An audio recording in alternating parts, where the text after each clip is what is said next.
Ben, did you know that you only use 10% of your brain, but if you manage to unlock the other 90%, you still won't be as smart or as talented as I am?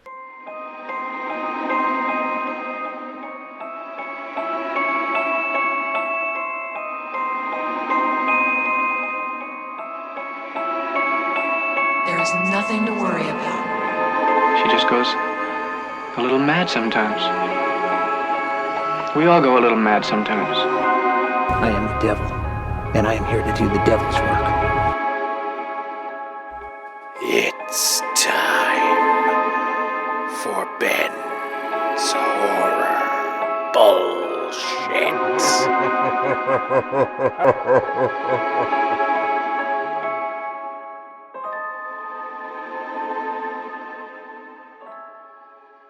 It's Words About Books!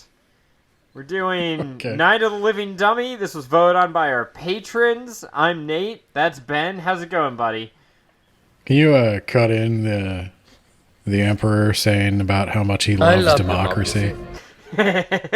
Perfect. Yes, I will. That's how I'm starting to feel about our Patreon. Like, you guys vote. I didn't discourage the Goosebumps, I will admit, but yeah, God, you were the I wish we'd picked tie-breaking a vote in the different. Senate.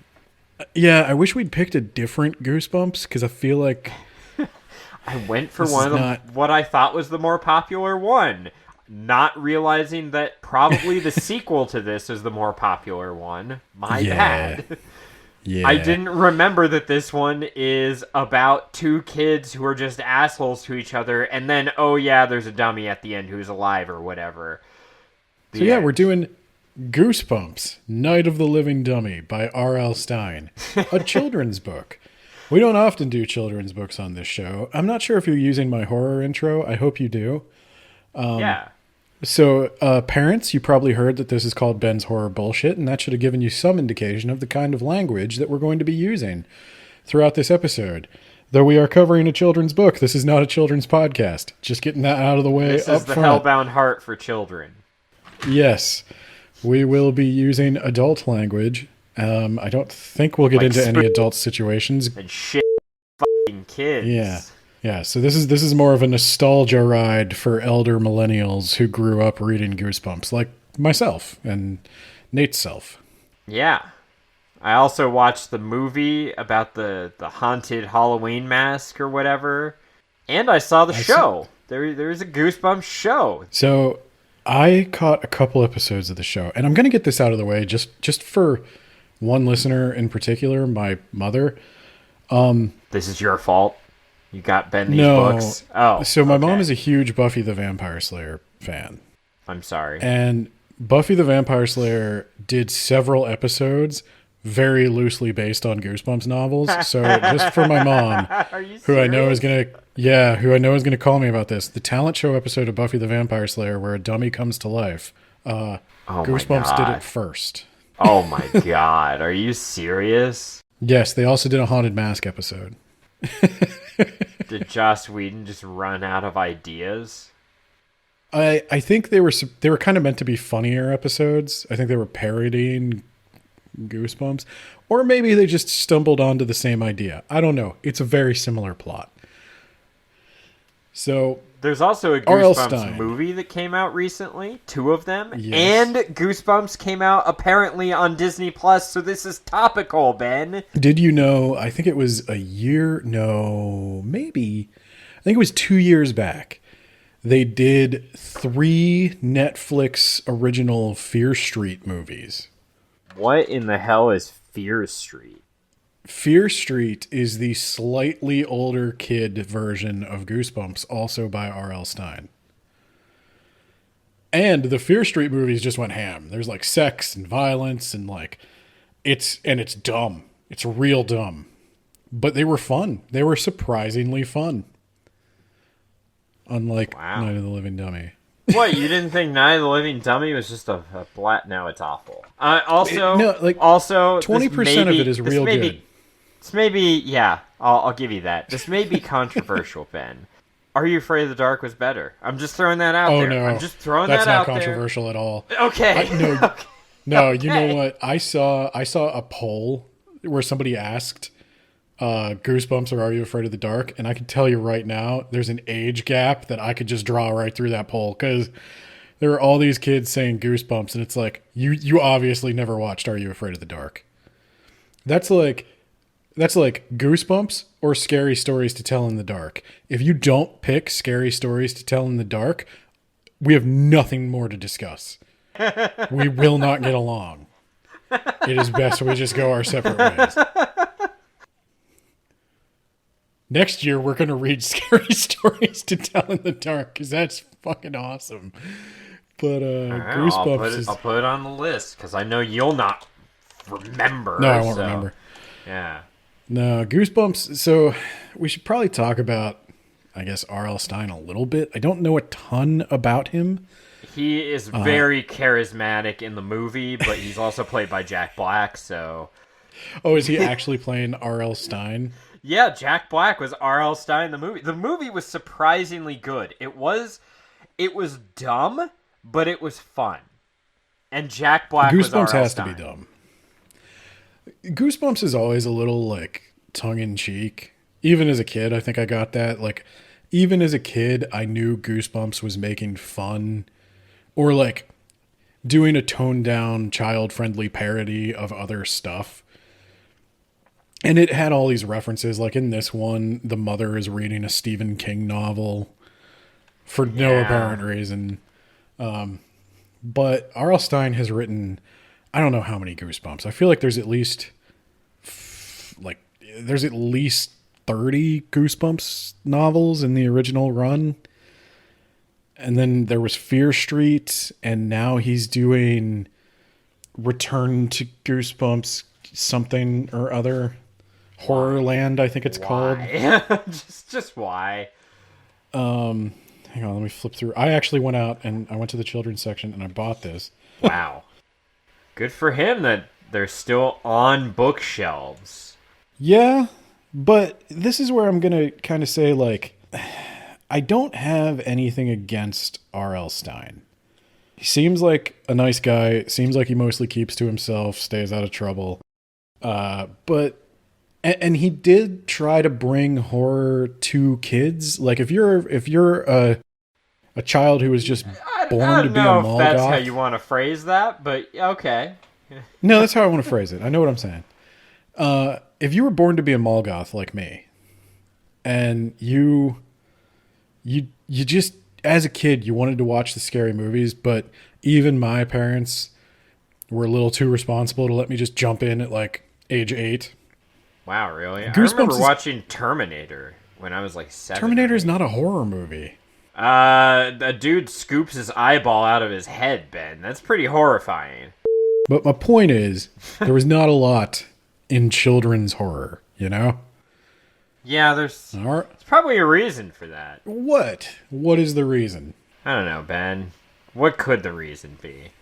Because horror is just the fucking worst and everyone hates it and you're objectively wrong.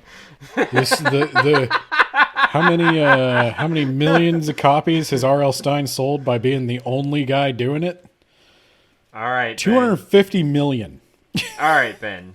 So what you're saying is we need to start writing children's horror. No, we need to about 2 million. We need to break in. We need to capture. We need to be the Sega to his Nintendo in the 80s. We need to capture like 10% of that market. I'm not just signing on to a business model that mimics Sega. Let's just start. Like, how many books do you think you can crap out in a year of this length, Ben? Of this length and quality? Yes. A dozen, at least one a month. Okay. We can do 24 then. I'll do a dozen, you do a dozen.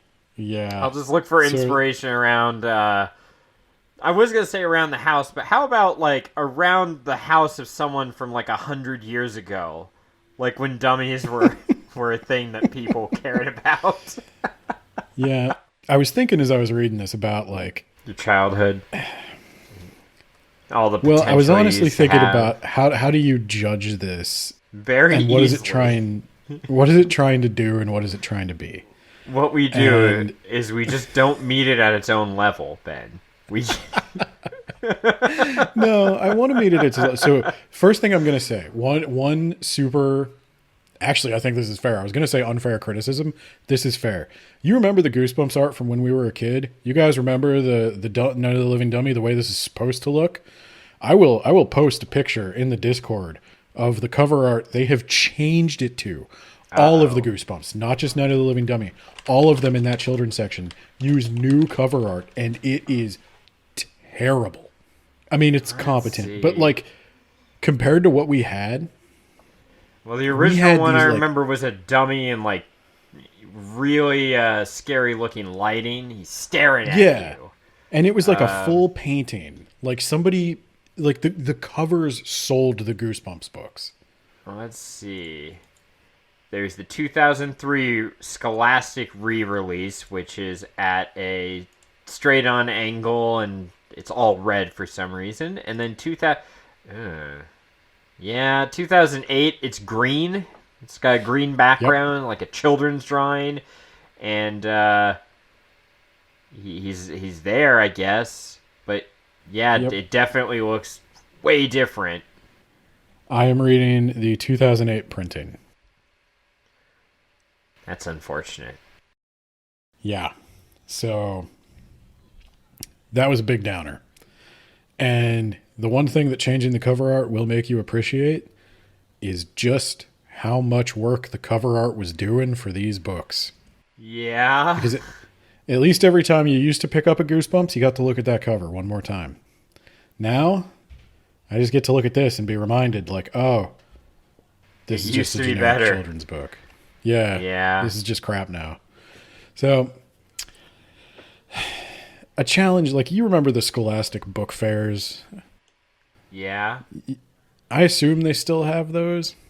I don't know if they're, like, international, but, like, Scholastic, for anyone who doesn't know, is a publisher of children's chapter books, and I guess just children's books in general.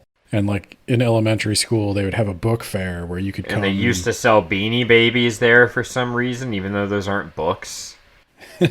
No, Nathaniel, since when has a bookstore ever dabbled in selling toys instead of books? Why don't the kids read anymore? Never. Yeah. So, I don't know how school is these days. But back in my day... What with the kids and the teachers... Where I'm going with Scholastic is... When I was in school, computers... I don't want to say they were, like, new. They weren't. But they were new to my public school. Yeah. And I remember distinctly, like... You were supposed to read so many books per month or whatever... And you were supposed to then go... To prove you read them, you would go take a test, like a quiz on the computer... And the school had purchased some software that like had the Scholastic catalog in it and had a bunch of ready-made quizzes so that the teachers could just send you down there. You'd take the quiz, you'd pass, you fail. And if you passed, you used to get a personal pan pizza. And that was before Michelle Obama ruined that for everybody. Yeah, thanks a lot, Obama. Because as we've established, the main problem with America's public school system was the kids got too much pizza.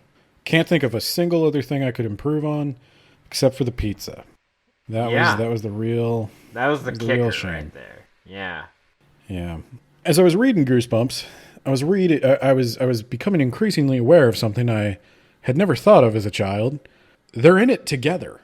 The authors and the Scholastic quiz makers, like, they're selling a software package and a testing booklet, and they're selling the books, and they're writing the books to test on. Yeah. That had never occurred to me until I was reading this, and I was like, there sure are a lot of pointless details in here that seem explicitly designed to test a child's reading comprehension. Well, Ben? I wrote down some possible questions for you, Nathaniel, because I wanted to test your reading comprehension. Let's do this. Ginger kids, Ben. What did Chris collect? He collected jewelry, Ben. That's correct. Yeah. Why were Chris and Lindsay fighting? Because yeah. See, Named after you old almost got the LBJ. name.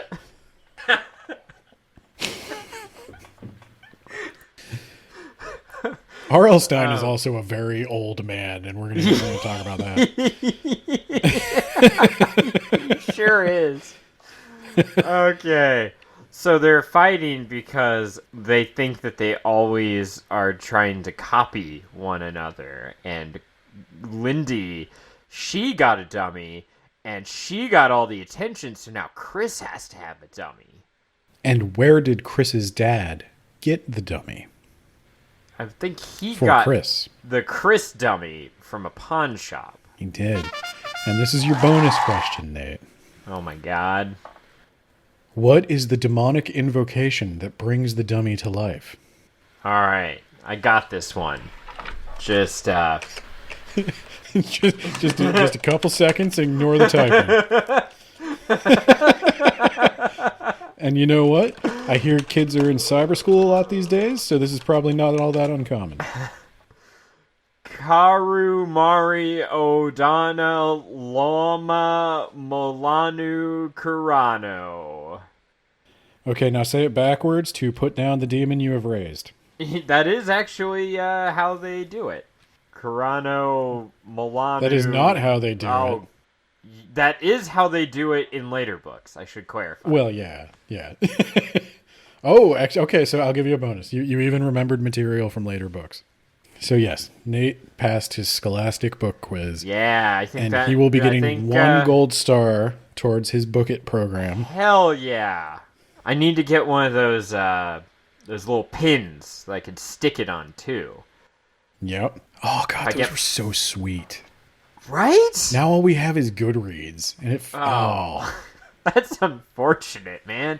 When has Goodreads ever given us a pizza or a cool ass pin? Or even just the smallest sense of satisfaction. No, Pizza the Hut. It's you. Yeah, that's something I kept in mind as I was reading this, because like the first 60% of the book is like so boring. It took me 2 weeks to finish this. Oh my god. I probably only read it for like 3 total hours, but like I would pick it up, read for 10 minutes and be like, I can't do it anymore. Yeah, the audiobook is about 3 hours. I think I read it for about 3 hours, and I just could not stand to read it. It was so bad. Like I had to read it. So like I was just not reading because I knew I should be reading Goosebumps. Yeah, no, I'm like, God, I could listen to this audiobook, or I could like listen to some music that I like. Yeah, it's like, or I could just walk in silence to the sound of my footsteps. Isn't that relaxing to just do every once in a while? I do have a bullet point on my notes that says in all caps, holy shit, she brings the dummies to life, and we're like 70% of the way through the book. It goes on forever. I will save this for final thoughts, but a preview of where I'm going with this is to every children's book author, especially who writes for Scholastic. Stop it. Who has questioned why the kids don't read these days. Maybe the call's coming from inside the house. Because hun, you're talking to somebody who read Dune in 2 days. I was so captivated by the desert walking. Love Lord of the Rings. It's just walking. Walking would have been an improvement in this book. They're just sitting in a room, looking at themselves, maybe rehearsing being ventriloquists, which, by the way, being a ventriloquist is the second worst thing in the world. Dare I ask, the first worst thing in the world? I can't reveal that. So, I'm going to say it's the second worst art profession, followed by mime, or preceded by mime. God, can you imagine Night of the Living Mime? Night of the Screaming Mime. I was just thinking about that. I'd read that. I'd read Night of the Scream because I You assume a mime's going to get want to tortured. write Night of the Screaming Mime, Ben? We could do that. We could write 12 of those. Put that down. Gushy, the Screaming Mime. Okay, so you ready for the plot? I wrote down a summary. Do this. Oh, thank God. Okay, so there's two twin girls, Lindy and Chris. And in what takes a very long time to get to this point, Lindy finds a ventriloquist dummy in the garbage in a house that's under construction next door. There is a lot being made of this house that's under construction next door. Has nothing to do with anything. Doesn't matter. They also hear footsteps in the house, and they never explain that one either, Ben. Nope. And so Lindy decides she's going to take this dummy home, and she starts practicing, and she gets pretty decent at a ventriloquist act. And one of the most boring parents in the neighborhood. Rap routine. She has a rap routine because R.L. Stine is was aware hilarious. that rap is a hip new medium that the kids are exploring. My name is Mr. Wilson, and I'm here to say I'm going to smack your ass in a major way. It's worth mentioning that no one in this talks like anything other than R.L. Stine. The children do not sound even remotely like children. I think at one point, Chris will say, "I'm just frightened, Lindy. I'm so frightened." Yes. I have literally never heard anyone say, "I'm frightened." Ben, I think that if a child says that, they are possessed. That is all I can think. I'm frightened. I'm so frightened, Nathaniel. Yeah, that's Will you hold the clue me? that they're giving you, that they're trying to lure you to your death. You do not follow them into that room. That room will eat you. Yeah, you've obviously been possessed by an elderly children's book author. So Lindy's like, she's a really good ventriloquist, real Jeff Dunham type. Yeah, And that's also something I was thinking of when reading this. What are you doing? Being annoying. This is awkward. Name any other ventriloquist, because I think we started looking up ventriloquism stats while we were reading this. There's what, like 4 figures worth of ventriloquists in the world or something like that? Professional ventriloquists, yes. There are less. There are more 400. pandas. Yeah, there are more pandas in the wild than there are ventriloquists. And Jeff Dunham is one of them. And Jeff Dunham is... He's like the premier one, right? He's like the only one I can name. He is a substantial percentage of the remaining ventriloquists. Oh, he doesn't even know how to throw his voice? But Lindy's really good. She's really good. She's got a rap routine. She's got jokes, and she's, just doing. At first, she's doing like David Blaine street ventriloquism. She's just like busking on the corner, I guess. And then one of the parents sees her and is like, "You know what? A bunch of even younger children, Lindy and Chris are 12. So there's even younger children that would just love a ventriloquist act." Yeah. Have you ever tried to get... Don't you remember all the hot ventriloquist acts that you and your friends used to put on in the schoolyard, Ben? I remember very distinctly... the first time I ever got grounded was because I went to a birthday party with a ventriloquist and we kind of wrecked the place because the ventriloquist sucked. We were 5 years old, and we did not sit still for it. They didn't have Sorry sweet if rap that routine. ventriloquist is listening. Clearly. They didn't have a sweet rap routine. She did not have a rap routine. Did they pay this ventriloquist $20? No, she was an adult lady, probably getting paid. Wait, it's just sad. It's just sad to see a ventriloquist because you just know, It's like one of those people that develops like, I don't know. There was one guy who could like perfectly balance a quarter on his nose, and he did that at parties. And I was like, that's a skill, and that probably took a lot of time to develop, and it's probably really hard. But also, like, who cares? That guy got laid, Ben. Yeah, that guy got all the action from that quarter trick. Well, I don't think that's why Lindy's getting into the ventriloquism game. No, she wants that sweet $20, Ben. She wants that sweet $20. So she's getting paid $20 in, based on the language, 1860 money. And she comes home and she's like, I got booked to do a children's birthday party. And the parents are like, oh my God, you're so industrious. We live in a 2-bedroom single family home that has a yard that exists somewhere. And we are poor. So you're going to be our ticket to gain another bedroom. Yep, because that's the other thing. The twins want their own bedrooms. They're like, when are we going to get our own bedrooms? And they're like, we couldn't possibly afford that. Now, yeah, Nathaniel, Mom doesn't work. You have often bragged, you canonically have 4 bedrooms. Yeah. So you are doing literally twice as well as this family. It Well, I think the dad has a job. The dad has a job because he leaves for long stretches of time.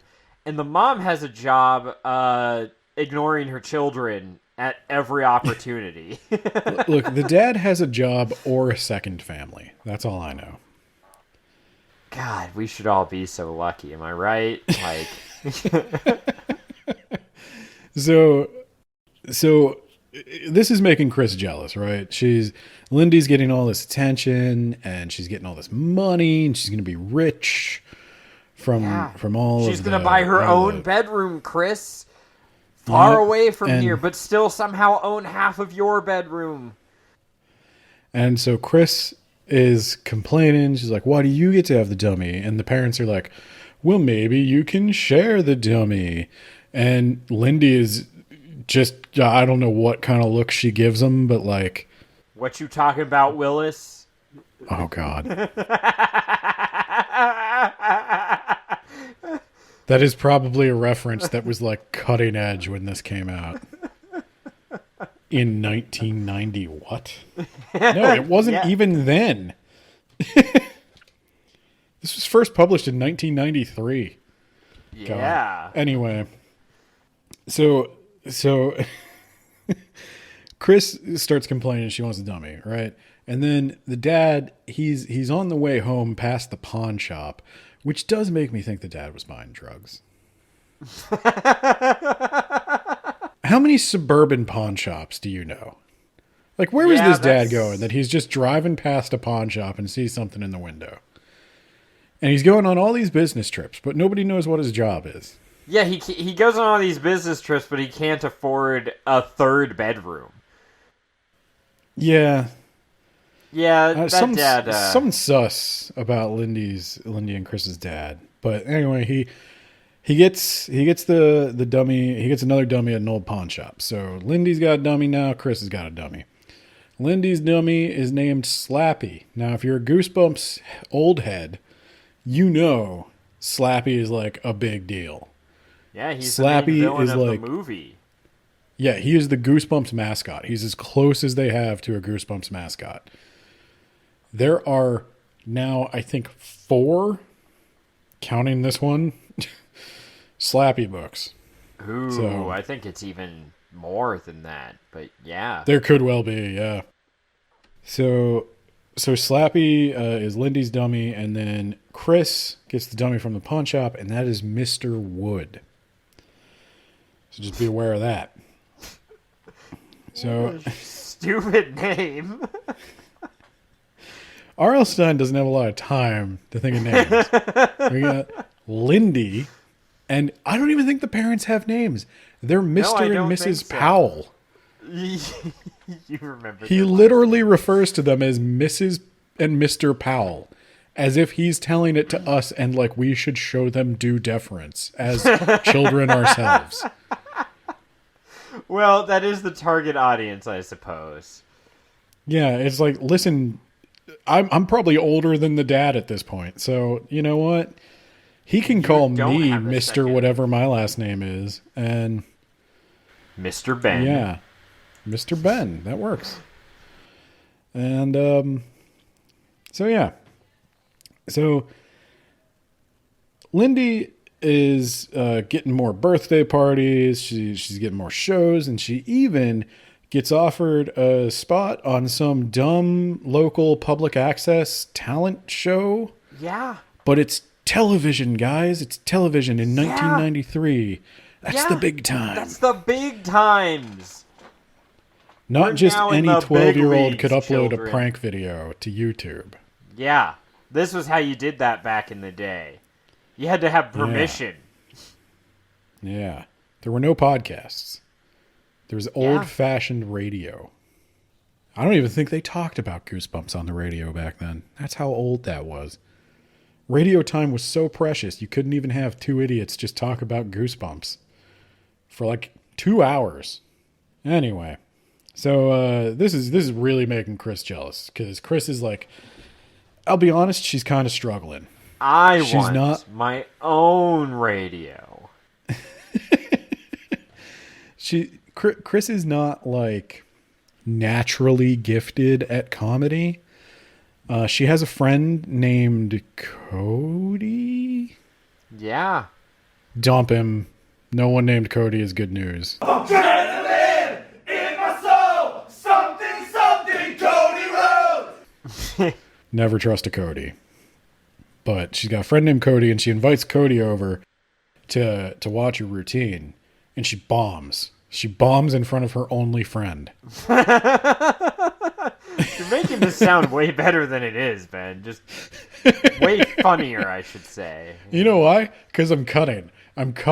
Imagine for like every like 10 seconds I'm speaking, there's like 20 pages of meaningless detail about the color of Chris's jewelry and how Cody is just wiping sweat with his t-shirt just over and over again. He's just wiping sweat. Or the with mom his red t-shirt. ignoring her children.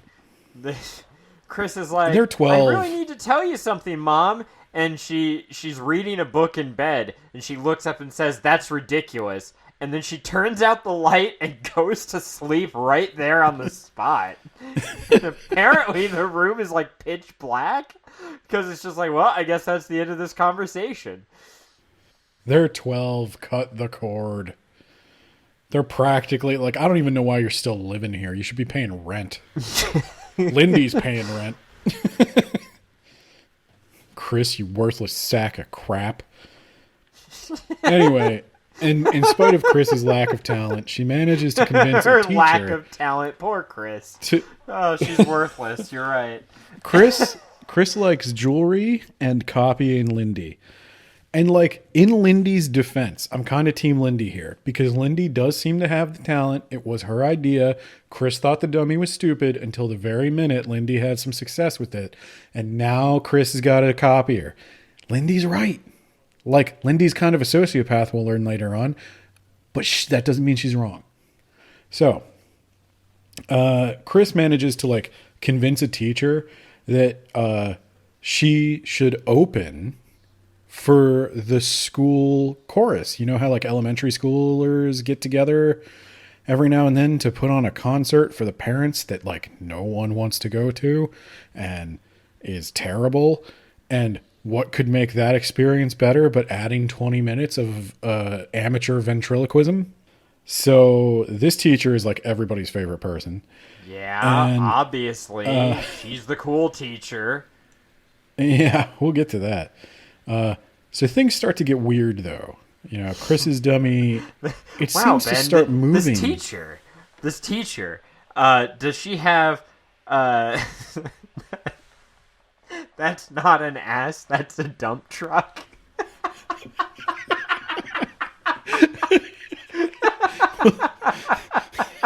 Chris does lay some sick fat jokes on her. We'll talk about that. Oh, I don't know if you remember this, Nathaniel, but like Goosebumps, famously anti-fat. Really? Famously fat phobic. Yeah. Oh my It god. is. There is always a fat joke in every Goosebumps book. R.L. Stine loves picking on fat people. Jesus. Well, it's just like how I love picking on like bald children's authors. You dumb old bald children's author. It's not so funny when it happens to you, is it? So yeah, things are starting to get weird because Mr. Wood, he winds up in like places where she didn't leave him. Like she wakes up one morning and he's hanging, like the part where you would stick your hand in him. That has been set on the doorknob and he's just hanging there like Jesus on the cross. And she's freaking out. She's like, how did he get up there? And Lindy's like, I didn't do it. And Chris is like, oh, I didn't do it. And then they're both just like, oh no. And there's also a lot of bullshit fake outs that I'm cutting out. Like Chris is like, and then the dummy talked. Oh no, wait, it wasn't the dummy. It was actually my mom. And then the dummy grabbed me. Oh no, it wasn't the dummy. It was actually my sister. Yeah, there's a chapter that ends with, and then the dummy grabbed her, and then next chapter, gotcha. And it's like, oh, okay. And then she keeps looking at the dummy and thinking that there's something behind those eyes, Ben. There's something behind those eyes. It's more than just a hunk of wood. What might it be capable of? So all of this strange behavior culminates in one grand gesture. The doll, I wrote doll. It's a dummy. It's a ventriloquist dummy. It's not a doll.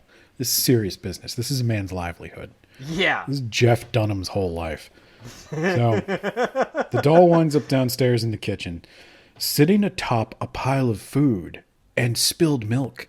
The dummy has taken everything out of the fridge and thrown it on the ground. He's just sitting atop a pile of his spoiled food.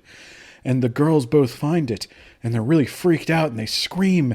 And then the mom comes running down the stairs, and she's like, this has gone way too far. You guys are out of control. This dummy shit needs to stop. I'm taking away both of your dummies. And this is censored for the book, but she probably smacked them too. And then... she probably did. I am surprised she was able to get up out of bed, what with all the alcohol she probably drinks. What do you did? Oh, Slappy poured out all mommy's white wine? I don't fucking think so. Yeah, they're freaking out about this, and she's like, "I'm taking away both of your dummies. This is done. I'm done with these dummies," which is probably a good thing to do. That's not a bad idea actually at this point, but. Lindy's got her TV show and a bunch of gigs, like paying gigs coming up. She needs the dummy because that's her hustle. And Chris has that, concert that she was booked to do by somebody who'd never heard her perform. And so they both got a lot riding on this. And they're like, okay, wait, what if we clean up everything and then we'll pay you back for all the food because we're so poor? Can you kind of imagine like a child having to pay the parents back for food? I can. In this household, it makes perfect sense. I'd rather be hit. I guess that says something about me. Like for $20, yeah, you can smack me. So the mom buys this, surprisingly. They pass their persuasion check. And the mom is like, fine, you clean all this up by morning. And Chris's jewelry is all scattered in there. She collects jewelry, as we established from my book club questions. And they clean everything up. They get the dummy back. And they go upstairs. And Chris is on the edge of a nervous breakdown. She's like, I don't know what I'm going to do about this dummy. It's like, it's alive, Lindy, and it's ruining my life. And I think it's going to kill me.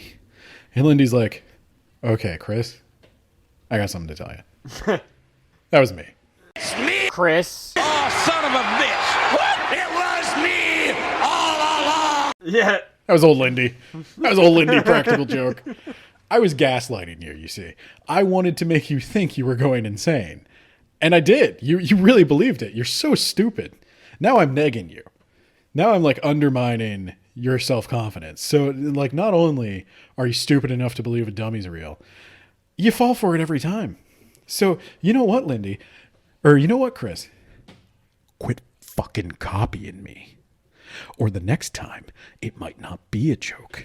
The next time, your ass might be going to the fucking funny farm, okay? Okay. And then they go to bed. Yeah, then they go to bed. That's not a joke for anyone who's listening. That happened. They take a long rest. Lindy recharges all of her spell slots, and everything's good. This is about 60% of the way through the book, by the way. So we realize that all the mysterious activity that's been going on for most of the book, all of the horror buildup, it was just Lindy. Yeah. Trying to convince her sister she was insane because her sister copied her. Yeah. So, like, Lindy was right. Chris is annoying, but also Lindy's kind of dark. Psychopath. Yeah. Chris, she's practicing for her routine for the concert, and she finds a little piece of paper in Mr. Wood's pocket that she thinks might be a receipt. But in actuality, it has this strange writing on it. And the receipt might have actually been tanned human skin. But carved into it in like red, maybe blood, is written a couple of phrases, which she decides to read out loud. Nathaniel, could you read those out loud for me again? Yeah, it's Karu Mari Odana Lama Milanu Kurano. It makes me think of Army of Darkness, where it's like, where he fudges it. Yeah. Did you read it exactly? Yeah, I got pretty close. Did you say the words right this time? Well, maybe I didn't say every single tiny little syllable, no, but basically I said them, yeah. So, she reads this phrase and then, like, the sky darkens, lightning flashes. None of that actually happens, but that would be cool if it did. Yeah. And then if cool it if it were did. it would just turn out to be Lindy again, though, somehow. Yeah. No, Lindy just comes up and she's like, that was me. I made a deal with Satan. I sold him my eternal soul for the power to torment you for the rest of your life.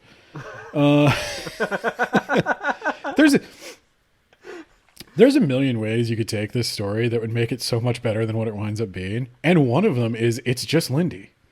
It's just Lindy the whole time. She's just crazy. That's scary. Yeah, that is terrifying. You're right. So she does this, and then she swears she like sees the dummy blink, but she doesn't think much of it. She keeps rehearsing her. Dummies can't blink unless I make them blink. And I don't think I made him blink, but maybe I did. Maybe I'm crazy again. Lindsay's really gotten to me. Lindy. Sorry, I keep wanting to call her Lindsay because that's a name. But no, her name is Lindy. That's fair. The mom and dad, their elderly neighbors come over for coffee. And the dad is bragging about how his kids are ventriloquists. And this is possibly the most fanciful part of the entire story. The two elderly neighbors, having heard that their neighbors' young children are aspiring ventriloquists, ask to see their ventriloquism. That would never happen. No. But it does here. Not at all. So Lindy goes up first, right?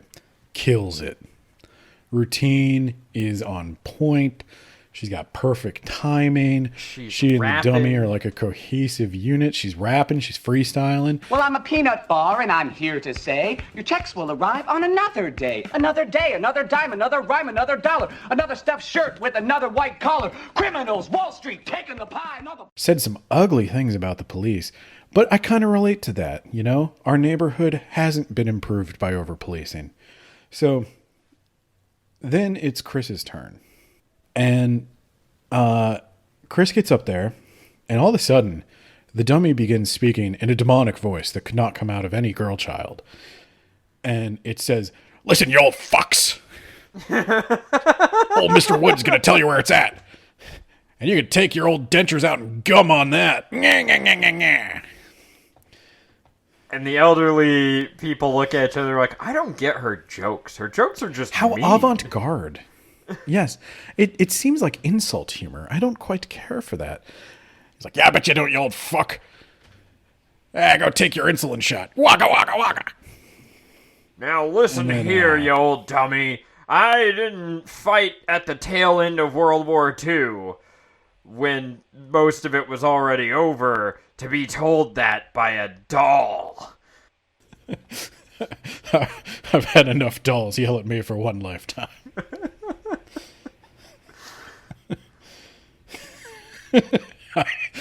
What if he did that too? What if he's just like, I didn't crawl over 6 of my best friends at Iwo Jima to be insulted by a fucking dummy. And he just backhands the doll. Oh. But he doesn't do that. They're both very insulted, and Chris's parents are mortified, and they're like, apologize now, Chris. And she's like, but I didn't do it. It was the dummy. And even Lindy is like, oh, Chris, I already did that game. Yeah, And you the can't mom's like, make "What do you mean you yourself already did go that game?" crazier than I made you. Yeah. Yeah, I can't believe you're going to try the old The Dummy's Alive act on me. So you're just copying me again. And you know what happens when you copy me.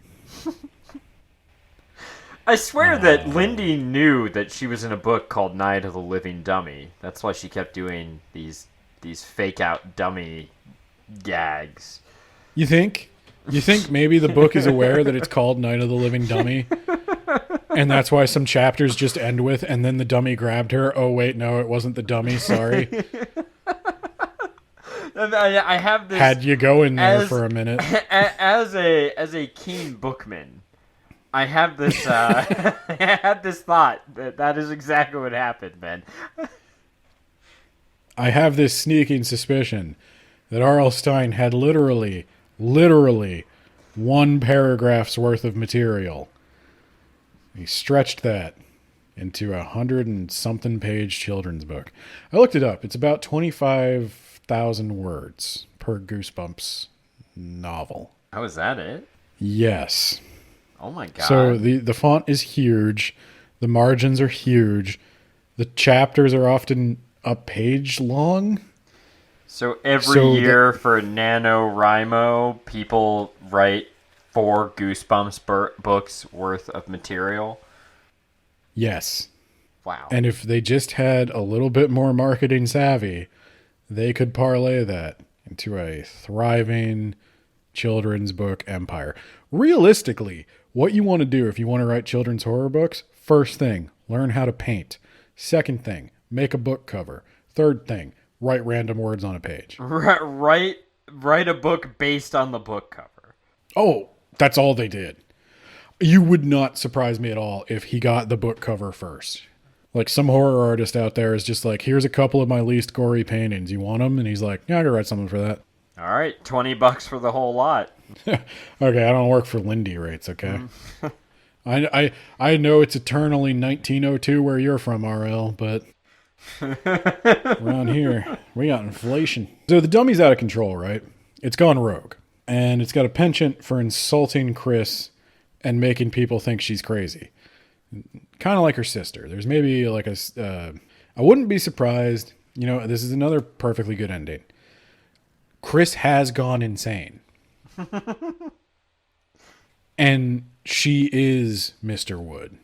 Lindy's years of abuse have caused her to have a psychotic break. So, like, the epilogue is like her parents are visiting her in a padded cell, and she's like, yeah. And she's talking in Mr. Wood's voice, but Mr. Wood, like, he was she's just got sent her back own to the sock. pawn shop a long time ago, and she's just got a sock on. she painted lips on that she's like, Lindy did it.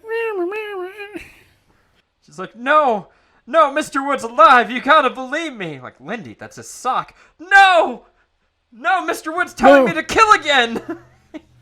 I tried to stop. He takes control of my hand. She pulls the sock off. She's chewed all her fingers off. That's a horror ending. Jesus. Yeah, right? Go hard or go home. Well, he did not go hard, Ben. Where are we at? Oh yeah. So she Speaking of so hungry I could eat my whole hand. She's like, I'm nervous about this concert, right? Because now I know that the dummy goes rogue and insults people, and like I'm gonna the go fattest anyway. teacher anyone's ever seen is about to introduce me. And so Chris goes to the concert. And she's like, what am I going to do? Should I go on? Is it going to happen again? Obviously, it's going to happen again, Chris. Yeah, like, what why are you doing? This? What are you doing? You already know that it will go rogue. Yeah, you know he's going to fuck you over. So she goes on, and Mr. Wood immediately just fat joke after fat joke. I think one of the most, like, I was surprised this was in a children's book because I highlighted it. It was, if we counted your chins, could we determine your age or something? Yeah. Yeah, it's like, brutal. Shit. It's brutal. Stine is just like cutting to the quick with these fat jokes. And he just goes and goes and goes. Like, he tells, I think, 4 pretty solid fat jokes in a row. And the teacher's like, I'm going to have to insist on an apology. And this is why I could never be a teacher. Again, I just smack the kids. My solution to all the Goosebumps problem is just smack the kids. Oh, the dummy's talking? Well, smack the kid until it's not, you know? Or you just, white wine mom and you can just pass out on cue. Yeah, either or. So Mr. Wood, he criticizes the fat teacher, and then all of a sudden he like full blown exorcist head starts spinning and spewing like noxious green vomit from his mouth at such a high pressure that Chris attempts to cover the mouth, but her hand is knocked away by the pressure at which the fluid is coming out of him. And none of the parents and none of the teachers investigate this dummy to find out how she could have possibly done that. Yeah, they're like, wait, like, how could you have done that? Did she have a bathtub full of vomit hooked up to a hose in the dummy's ass or something? There's no way that could have happened. How did she pressurize like 15 gallons of vomit and store it and then funnel it into the dummy's mouth? There's just so much machinery that's required for this, and none of it exists. But we either need to conclude that the dummy is possessed, or we need to give Chris money for what she has done. Yes, like David. There's your horror concept. The dummy keeps trying to be evil, but Chris just keeps getting praised for all the evil things and gets more and more money. The dummy just gives up. Also, are we going to sit here and pretend that was not Nickelodeon's whole business model in the 90s? Just spraying green goo on people? Yeah, I think it did. Well, Ben. So when Nickelodeon sprays a bunch of green goo on people, they get $1 million. When I do it, I get suspended. I assume the slime smelled better. I don't think it did. Did you ever have gack? Yeah. That did not smell good. So Chris's performance doesn't go well. It doesn't go over well. She tried some edgy new humor and it didn't work. And the teacher, really bad sport. She's like, I'm going to ensure you get suspended. And if I have my way, you'll be suspended forever. I wish there was a separate word for that. Yeah, that's what I was thinking. Like, sounds like you mean expulsion. Yeah, and like you can't tell me that's like too big a word for kids to know, because that is like a potential punishment they could incur. Yes. If they call their teachers fat. Like repeatedly. Just destroy their self-esteem. Non-stop. So, this is this night, the night after the concert. This is the night of the living dummy. Dun dun dun! It's real. Mr. Wood is alive, and he's running around. And this time, Chris catches him. Yeah, but Mr. Wood, he's not taking prisoners tonight. beats the shit out of Chris. and then we have, like, out of nowhere, this entire book has been so, like, dead slow, so stupid, so just overloaded with details that I suspect were just put there entirely for quizzes. And then all of a sudden, the dummy is gut punching Chris. Chris is like tackling him down the stairs, putting him in an arm bar, and then he's like karate kicking his way out of it.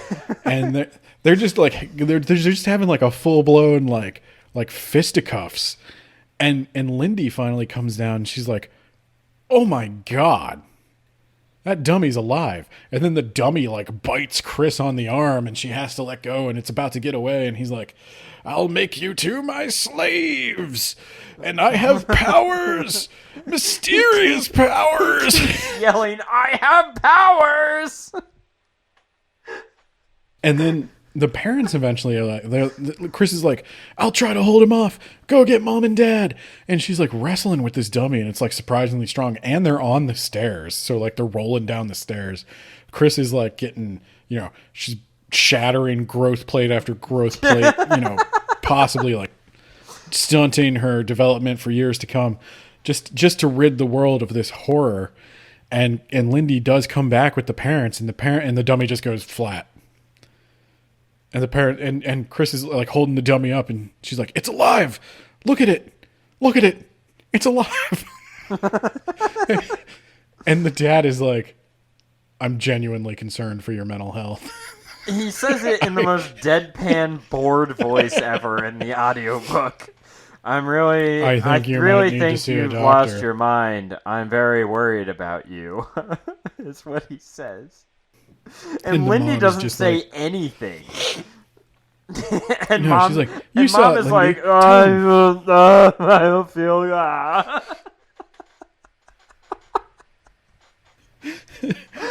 Mom is like, yeah, okay. Next time the dummy comes alive, you gotta get to me before mommy takes her Valium. That's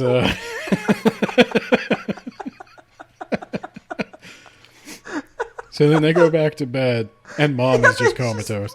They just leave. Anyway, maybe there's a dummy on the loose somewhere. I don't know.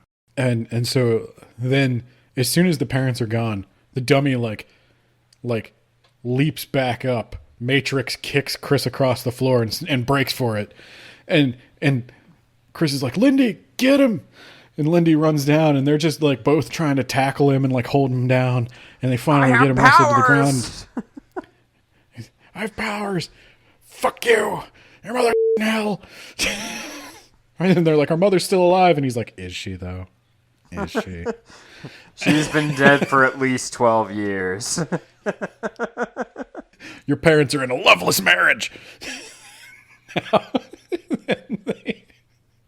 I don't know why the dummy making like poignant observations about the parents' marriage is like, I wish that had happened. Yeah. No, instead he just screams about how he has powers and they'll be his slaves. And let me go. So they decide "Your dad to didn't get me at a pawn shop. I was a coke mule." They've got they get snow shovels to dig into the earth, Ben. I don't That's think the least of the problem. that works. That's the least of the problem. So they finally wrestle this dummy into a suitcase. And at this point, the dummy is like, again, going a little ham for what I expected from a children's book. He's like, "I'll kill your whole family." And he says that. He says, I'll hurt the ones you love, like your parents. And I was like, you're making In a lot my of book, assumptions here. he says he'll kill them. Yeah. I don't know if they changed it for the audiobook. Nah, I don't see why. Because I have heard of them doing that. But that's like weird. He specifically says he'll kill them. Yeah. And yeah, you just do it.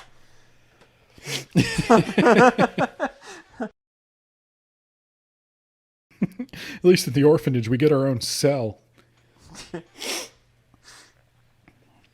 And so they get him in this suitcase, and they're like, "What do we do now?"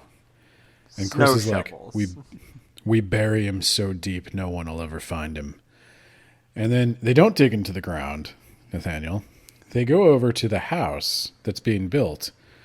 Which again, you keep thinking like, what the fuck's this house? Something's gonna happen with this. Nothing happens with this house. But there's a giant pile of dirt. Like they dug out a foundation and they piled up all the dirt somewhere in the corner to be like taken away later. And so they just dig into the pile of dirt, which again is going to be removed. And they put the suitcase in there. Maybe nobody will check it when it gets removed, Ben. That's smart. And all the while he's shouting that he has powers, you're going to regret this. And then they see something moving in the trees. And they're like, it's probably the wind. Sure, it's nothing. Maybe a squirrel. I don't know.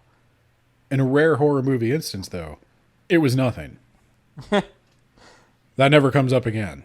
Yeah, there was nothing there. It's time to go back to bed. We buried this thing. Good night. So they go back to bed. Night of the living dummy over. Now for morning of the living dummy. So Chris is like, I'm so relieved. Everything in my life is just going. Everything's coming up, Chris. This is the best day ever. The greatest day of our lives. She comes down. She's like, oh my God, it's the hideous beating of the dummy. And it's right there. It's sitting there covered in mud, which I don't know why it was in. I guess it dug itself out. That's the implication. And it's sitting on the counter, and Chris's mom is like doing dishes next to this dummy that is covered in like grave dirt. And she's like, I thought I told you to keep this dummy out of my kitchen. Yeah, I thought we locked it in the closet. And we're like, Mom, is that your only observation? Mom, do I smell scotch? It's 8 a.m. She's like, yeah, but I never stopped. I was getting a hangover, so I just need a little something to keep just going. Chase it, yeah. And then the dad's like, he comes down whistling like, Larry Rory from Hellraiser. He's ready to go out to the gardening supply store. Come along, Mother. We're going to get gardening supplies before it rains. Come along, you can't get Mother. the gardening. You can't get the. Yeah, he's Mike Pence for some reason. You can't get the gardening supplies while it's raining. We've got to beat the rain. Now you can't garden while it's raining, but you can get the gardening supplies while it's raining. But so they're on their way out, and Chris is like on the verge of a nervous breakdown again. And she's like, "But Dad, please don't go. Please don't leave me." And he looks deep into his baby girl's eyes, puts a hand on her shoulder, says, "Hun, I don't care." And then he walks out the door.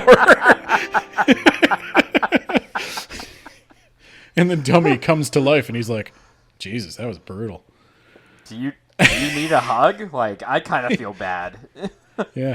Tell you what, I'm going to go hug Barky here right in the throat. And he starts choking Barky. And he's going to literally strangle Barky, the dog, to death. Survival instinct. Barky just comes over to the fucking dummy. Barky's 10 years. He's a 10-year-old terrier. And this dummy is just choking him, shaking him like a British nanny. And he's just going to kill Barky right in front of the kids. And the kids are like screaming, and Lindy and Chris are trying to like bat his arms away. And then eventually they manage to like, as this goes on, like for a while, I low key wondered if Barky was going to die. First off, I didn't expect the dummy to actually physically assault anyone. So I was already like, now that we're on the third dummy fight scene, I'm just like, anything goes now. I don't know what the rules are of this children's book. I feel like R.L. Stine maybe knows, like, parents will read the first 10 chapters. But this is like a part 3 of Words About Books. Now that we're on page 120, it's just the freaks. So, Barky might gotta die. And, but they do eventually save Barky. He does not die. The dog does not die in this. He's just got a crushed windpipe. He'll be fine. He'll sleep it off. Oh, I even forgot to mention that they tried to literally cut off Mr. Wood's head. Yeah, I forgot about that too. But they take out a really big ass pair of scissors and they try to saw his head off.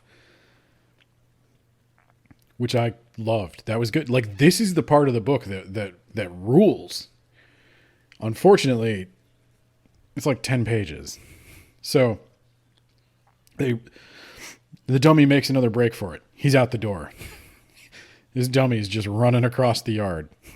So, and again, has R.L. Hellraiser. Stine Frank could have learned from ever this. seen a house being built before? No. Because there are steamrollers. Steamrollers. Here. I wondered about that myself. Yes. Not the tool for the job. I can't think of one thing a steamroller could be doing, except maybe the driveway. I don't even think they do that with a steamroller. No. I've only ever seen steamrollers used for like the road. No, I mean, it's intense, like pavement construction. You wouldn't use a steamroller on a foundation. I don't even know how you would. It would fall in. But there's 2 steamrollers, Nathaniel. Yes, that's important. For he dodges like the first one. Yes, it's a Frogger game of steamrollers here, and Mr. Wood zigzags through the first one, and then he stops to taunt. He stops to taunt them, and he doesn't see the second steamroller. Crunch. And he gets run over by a steamroller. Now, here's the other thing about steamrollers. The guy gets out of the steamroller, and I imagined Otto from The Simpsons, because that's kind of how it was played in the audiobook. He's like, "Oh, man, I ran over a kid. Oh, shit, I took a life, man. Oh, God. They told me if it happened again, they would take my license away." And so, well, the other thing I was going to say is, like, if you were to steamroll a dummy in soft earth, you're just going to push it into the ground. That's why this was presumably on pavement? Question mark? I don't know. So the steamroller crushes the dummy, and they're like, "Don't worry, guy. You didn't kill a child." Which, again, okay, weird, man. This book beat around the bush so much. It dodged anything even remotely controversial for so long. And then in 10 pages, a dog is nearly strangled to death. A man thinks he murdered a child. and Chris literally, I embellished the fight somewhat, but the dummy does punch her so hard he knocks the wind out of her. And they do have to, like, armbar him to get him to the ground. And so they explain to the construction worker, "No, you didn't kill a child. You killed a dummy." And yeah, the dummy did run out in front of your steamroller. You did see that. But I guess you're just so his response relieved. is, "Okay, bro. Get out of here, though. I don't want to accidentally run over one of you guys." Why do they call them fingers if they don't fing? Ooh. Oh, man. Did you know your hands can touch anything but themselves? Whoa!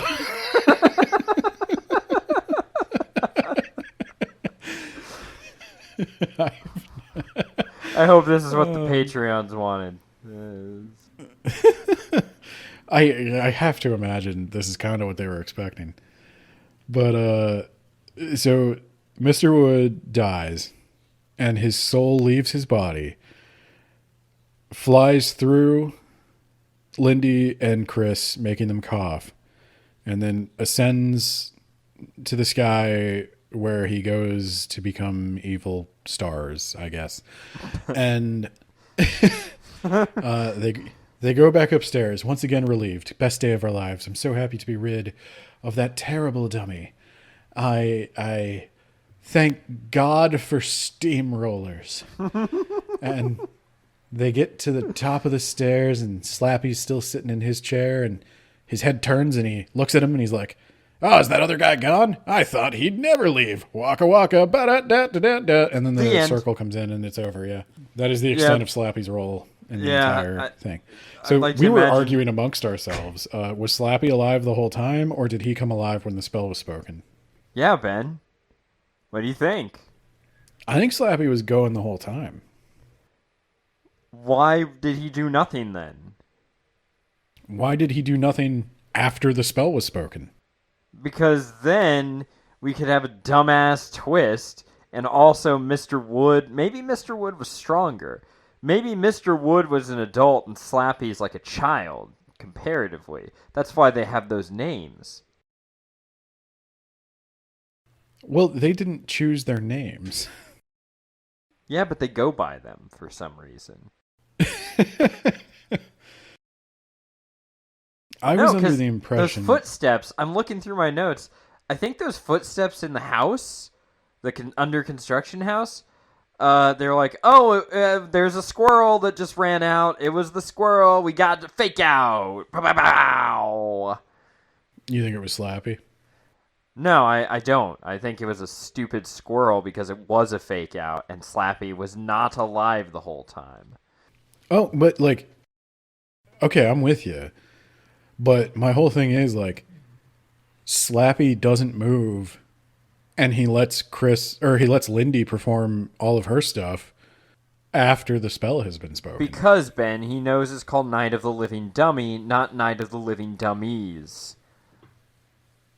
He has awareness. Which would have been a good title for the second one.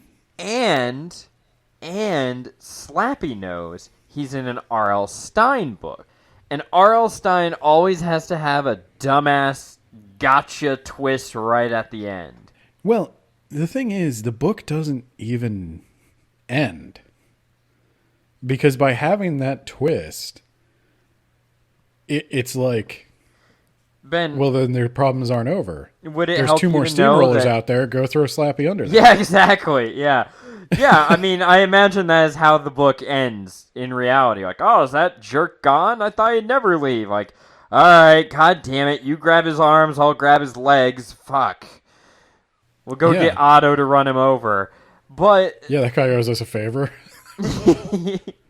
Yeah. We watched him kill. So... Yeah. It's dumb. And if it would help you to know that in Night of the Living Dummy 2, Slappy is purchased from a pawn shop or something and is not alive at the beginning, but is brought to life, and none of these characters come back, and it basically just retcons this book out of existence. Well, that's kind of how, like, Monster Blood went. What is Monster Blood? Oh, that's another Goosebumps. Oh. There was like Monster Blood 1, 2, and 3. That was another one that made it into like multiple. But they're very loosely connected. It's just the same plot device again. Which I guess you could argue is R.L. Stine like parodying horror movies? Because horror movies can kind of be like that. Well, did Monster Blood in Space happen? Because if not, then no, it's not a parody. Slappy is in all the other ones, but they eventually retcon him to not be Ginger. Yeah, that was weird. Because I like this whole time I was reading it thinking like, oh, is Mr. Wood gonna like assume the identity of Slappy at some point? Like, I thought Mr. Wood was gonna be the main guy. I don't think I ever read the dummy ones when I was a kid. I definitely don't remember them. I saw them. I don't think I read them, but I knew I had them because I remember the covers. Yeah, well, because the covers were objectively awesome. But you're not going to remember this cover. Well, I think the ones I liked as a kid, I was into monsters. I wasn't scared of a dummy. Yeah, because you could reasonably kick a dummy's ass. Yeah, I mean, I'm glad they resolve it fairly quickly. Like, they find a way to kill Mr. Wood pretty fast. Because, like, as they were struggling to fight him, like, okay, we can't cut his head off. And it's like, well, go get a baseball bat. You got 2 shovels. That's a start. Keep hitting him till it breaks. Yeah. Yeah, you know. You give 12-year-old Ben a dummy, and I'll smash it. You know what works really well for dry wood, right? Yeah, let's just go start a fire. Put him in the fire. He has to use. I don't want either of these. I don't want either of these girls doing fire. He has to use his Chris arms is too and dumb. legs. Chris is too dumb to be starting fires, and Lindy's too into it. That's They're gonna burn that's down where that the new horror house. comes from. You know, that would have been a good use of the new house across the street. Is like they're in there and he's chasing them around, and like he's going ape shit, and he's like smashing stuff, and he breaks a gas line. Oh my god! And then they realize like how they can beat him. All right, Ben, are we doing the rubric? Yeah, we got to do the rubric, but I want to suggest a modification for use of language. Okay. So I did my rubric earlier to see how this would come out. You gave it a failing grade. I didn't give it a great grade. But I do think there is something to consider with books for young kids, especially, that doesn't really work under our existing rubric, and we'll talk about that just a second. All right. Content and ideas, Ben. 3. Yeah, that's what I'm thinking too. I mean, he has a plot, but it's really underdeveloped. None of the characters are developed. And I get you can't just do all horror because that might be too sensational for parents. It might be too scary for kids. And as much as I joke around, I don't want to give kids nightmares. The book should be fun. It's okay if you get the occasional scare, but you don't want to torture kids. But something he could have done that doesn't add to the horror and doesn't add to like anything you'd have to censor is just develop Lindy and Chris a smidge more. Nah, how about just like the worst? They're very one-dimensional. You don't like either of them. No, you really They're don't. both terrible. You don't like any of the characters. Chris is... Yeah, I mean, they're... Except for maybe and the it's dog. not like... The dog is the least guilty of all of them. But it's like... You feel bad for Chris, I think, because she is probably the second most wronged aside from the dog. But she is a copycat. She is stealing Lindy's thing. On purpose. And she doesn't even like it. She doesn't even like ventriloquism. Because what kid actually does? Yeah, it's like, Chris, you're investing for the future right now. Your sister is going to be a ventriloquist. And you won't. That's Do you like, want to make jewelry, or do you want to be Jeff Dunham? I know what I want to be. Hell, you could be a barista. And you're crushing every ventriloquist. If you learn how to do that like coffee foam art, oh my God. That's amazing. Instagram that. You get 1 million followers. Yeah, the characters suck. And the whole fake out with Lindy, like that needed to be the first 30% of the book. Yeah. You cannot let that go on for as long as it did. Or it needed to just be a short story. But those don't sell like books, Ben. And we can't blow out the font to be 48 font. Well, that's the thing, is like, I appreciate that the goal is to write a basically short story that's not too complex, that a kid can reasonably consume and understand. But I think this underestimates kids.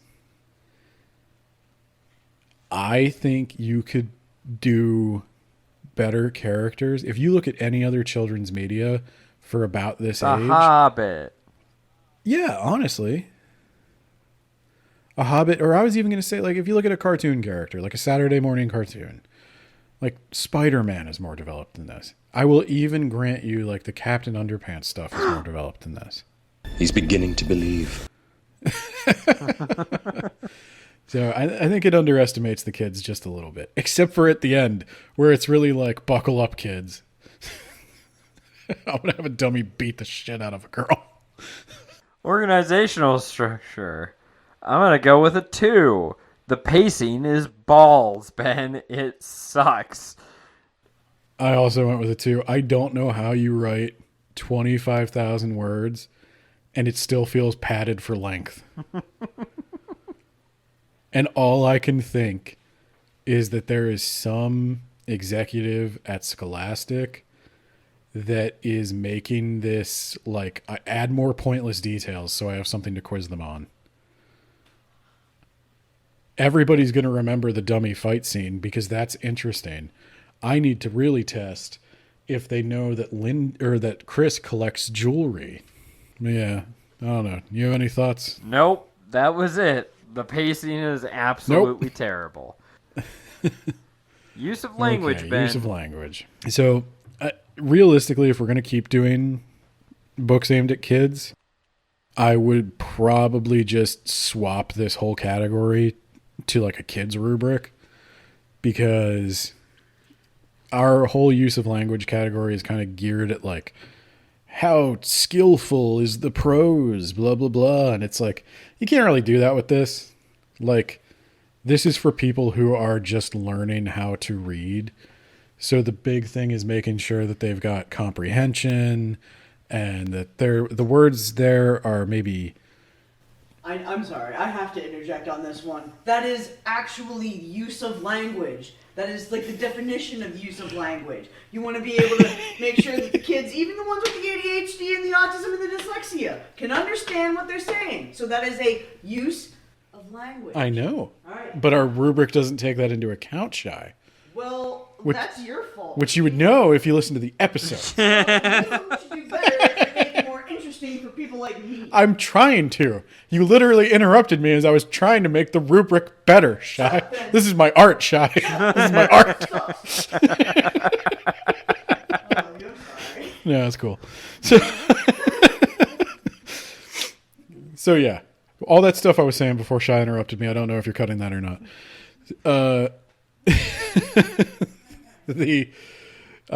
So I think R.L. Stine actually does do a good job of writing to his audience. The language is simple, it flows well enough, but also he throws in a couple of things that a kid might have to look up, a couple of things that would challenge them just a little bit. And I think he covers a pretty wide age range with it, relatively. I mean, like probably like 8 to 12, which in terms of grade is a lot.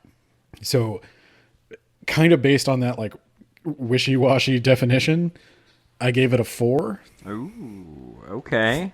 Thinking that he does really good at selecting the kind of language he uses. He obviously put a lot of thought into that, but also he writes like an elderly man. He often puts old man words in the kids' mouths. Like, I'm so very frightened. And there's a million of those. All right, I'm willing to give him a 4. I was going to say that I was going to give him a 3 because it's appropriate for the intended audience, but your argument that the rubric isn't really made for children's books, because it isn't, fine. I'll give him a 4 because I'm not going to give him very high scores after this, so... That was also kind of my thinking. but that is like, I don't know. I feel like that is a really, really important skill for a children's book author that, you know, maybe it's not as important of a skill for the kind of books we usually read. So, personal preference. 2. 2. I can understand why other people might like this book, but yeah, no, it takes like 70% of the book for the dummy to come to life, and then another like 10 to 15 to actually get to the fun action at the end, and then it's just over. It's just like, twist, Slappy's also alive, the end. Yeah, I'm with you. I looked at the reviews for this on Goodreads, and of course, it was, I mean, obviously, 8-year-old kids aren't going to go on Goodreads, I hope.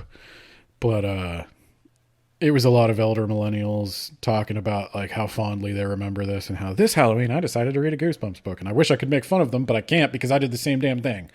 So They're all like talking about how nostalgic it is and how awesome it is, and you take off the nostalgia goggles and you read it as a kid reading it for the first time, which is kind of how I tried to look at it. Like the thought I had in my head the whole time I was reading this is, kids just don't like to read these days. And I was like, well, if this is what you're giving them, I don't think it would hold my attention either. It didn't hold my attention. I'm 36. I could power through this book in one sitting and still have most of my day left. And I couldn't even bring myself to do it because it's so boring at first. And I just think you got to take that. Like the last 20% does not forgive the first 80%. I'm sorry. Yeah. Yeah, no, it's bad. All right. Recommendations. Recommendations. 2. I'd recommend it to a very niche audience of weird Goosebumps lovers who want to know how it all happened and all started. And that's it. Those are the only people I could recommend it to. Go watch Are You Afraid of the Dark? It's objectively better. Or even, so I went with a 1. I don't recommend it to anyone. Oh my God. I mean, if you're a Goosebumps completionist, you're going to read it whether it's good or whether I recommend it or not. But if you're looking to understand why people liked Goosebumps, this isn't even the right one. Like, Night of the Living Dummy 2 is a better place to start. Yeah, I wish I would have known that. You know what? You convinced me. I wish that I would have put Night of the Living Dummy 2 on the poll instead of 1. 1 point. I'm giving it a 1. I thought I was being too mean by giving it a 1, but no, you're right. This book is retconned out of existence by the next story, and Slappy takes center stage in all the other books and also the movie. So, yeah, no. Mr. Wood doesn't even make a cameo in that fucking movie, Ben. Because no one cares about it's a Mr. Friday Wood. the 13th thing. It's everybody loves Jason. Nobody remembers Jason's mom was the first killer. Like, I even like the Goosebumps stories that are like traditionally hated. Like, I like Terror Tower or whatever. What about the one where with it turns out the kids never even existed? The garden gnomes, Ben. That is better. The gnome one is better. That came in like an extra large like sleeve or something for some reason. But I also wanted to add one more category. Oh, geez. Okay. Cover art. Previous Goosebumps cover. 5. It was perfect. It would have literally raised the rating of this book by a whole ass star. Current? The current 3 at best. At best.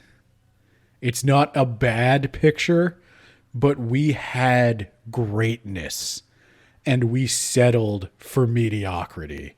Why? Did you lose the copyright? Did you just need to update it to sell another edition? Yes. Why? Why would you do this? I kind of demand an explanation. What are your thoughts on the art? No, you already captured all of it, Ben. I don't know what else to say. I like the original art, and I think that's not what I have in my Audible, now that I think about it. That's unfortunate. Yeah, your audiobook doesn't count. What about the audiobook performances? You said they were kind of lackluster? Yeah, it was kind of lackluster. It was really funny when the dad was talking, though, because the dad just did not seem to give a shit about anything, and I'm like, yeah, that tracks. Is it one narrator? Oh, it's one narrator. Do they have a cast? And they do the dummy like this. I have powers! And no rips! Is it read by R.L. Stine? No. No. God. He has to write another 3 books this month. He cannot sit down to record any of his others. I heard the Horrorland books. I don't know if he's still writing them, but this century he put out another like 10 books. So that guy is just gonna go until he dies, and then maybe further. All right, everyone, it's Editor Nate, and I have been given the honor of giving the shout-outs. That's right, we have a Patreon, and we have 3 tiers, and the highest tier, the Yacht Plan supporters. They get a shout-out. In no particular order, we have James the Gravy Man at ifyouwantthegravy.wordpress.com. And also, congratulations to him for getting his play in a play festival. Everyone clap for him. Ah, shit. Next, we have Shy with a Y, using traitorous TikTok and giving all of our secrets to the Chinese or whatever. Go follow her over there. Next, we have John Bierce. John Bierce, a real author. John Bierce has a Patreon where you can read his short stories and contribute. He's the writer of The Mage Errant and The Rack, both of which we covered on this podcast. He's great. Go check him out. Do it. Then we have Jamie Walker, Ben's favorite, because Ben doesn't have to plug anything, and she hasn't asked. She just donates. Hi, Jamie. Finally, we have Isekai Sensei Sama on That Time I Got Reincarnated in the Same World as an Anime Podcaster podcast. Is Goosebumps an Isekai? No. No, it is not. Anyway, I am off to go create a 4th tier on Patreon. That's right. Coming soon. Probably for more money than anyone is willing to pay, because I also have to get paid. But as Ben said in the episode, I guess that says something about me. Like, for $20, yeah, you can smack me. So yeah, look forward to that. Look forward to getting 1 free slap per month on Ben for, I'm going to guess, $40, because I'm going to get paid as well. But no, you can't slap me. Maybe you could slap Ben twice.